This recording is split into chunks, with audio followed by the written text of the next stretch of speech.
Welcome to Module 3, Part 1, your first instructional video for the unit on Buddhism.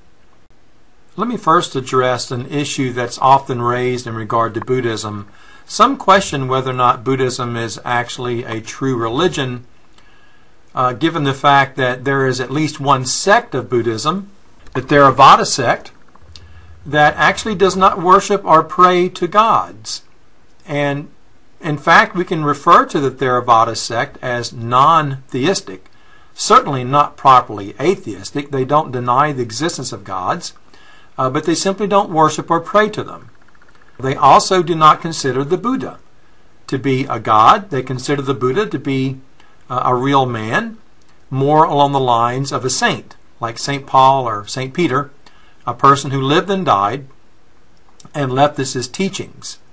So what were those teachings? Well, I guess you could say the primary goal of the Buddha's efforts was to find an end to suffering. And part of the Buddha's path would be loving compassion for all things, non-violence, tolerance, and things of that nature. We trace the origin of Buddhism, of course, back to the life of the Buddha. He was born in 563 BCE. He was enlightened at age 35, at which point he began his ministry, quote unquote. That would put us at about 528 BCE. I think on your fact sheet I have the origin date of Buddhism listed as 5th century BCE. So I guess we could say certainly by the turn of the century, when the 6th century gave way to the 5th century BCE, that Buddhism was really on its way towards establishing itself as a major world religion, primarily through the efforts of the Buddha himself.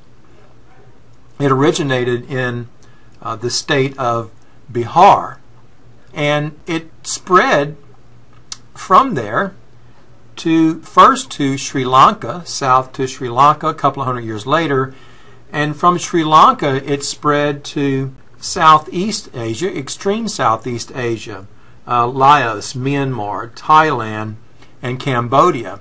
And in fact, this is the heart of Theravada Buddhism, those 5 countries and this basic geographical area: Sri Lanka, Myanmar, Thailand, Cambodia, and Laos.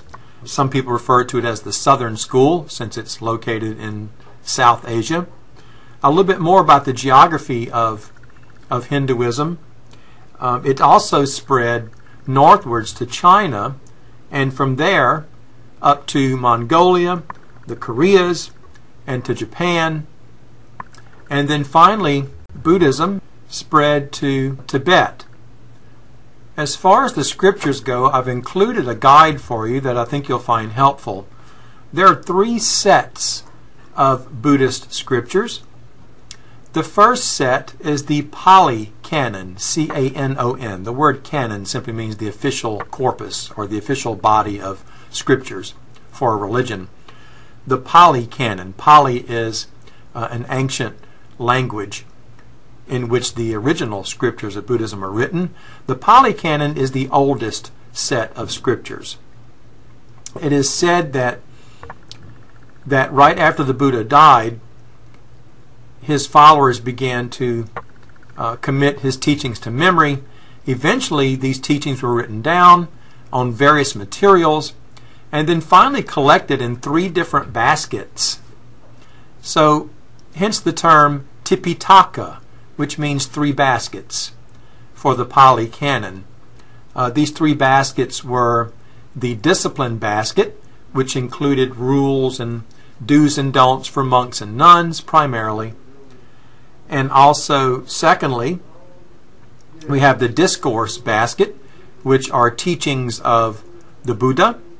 And then finally, the special teaching basket, which is comprised of advanced instruction in Buddhism. The second set of Buddhist scriptures is referred to as the Chinese canon. And so this is associated with the Mahayana sect of Buddhism, written in the Chinese language. It includes the Tipitaka, although it doesn't break things up into 3 divisions like the Pali Canon does. And then finally, there's a third set of scriptures associated with Vajrayana Buddhism, which is the form of Buddhism that developed in Tibet, and I'll talk a little bit more about that later. Here they took the older scriptures of Buddhism, and on top of those they grafted a lot of local scriptures and local writings, and what you end up with is approximately 650 volumes of religious scriptures, easily the largest corpus of religious scriptures in the world today.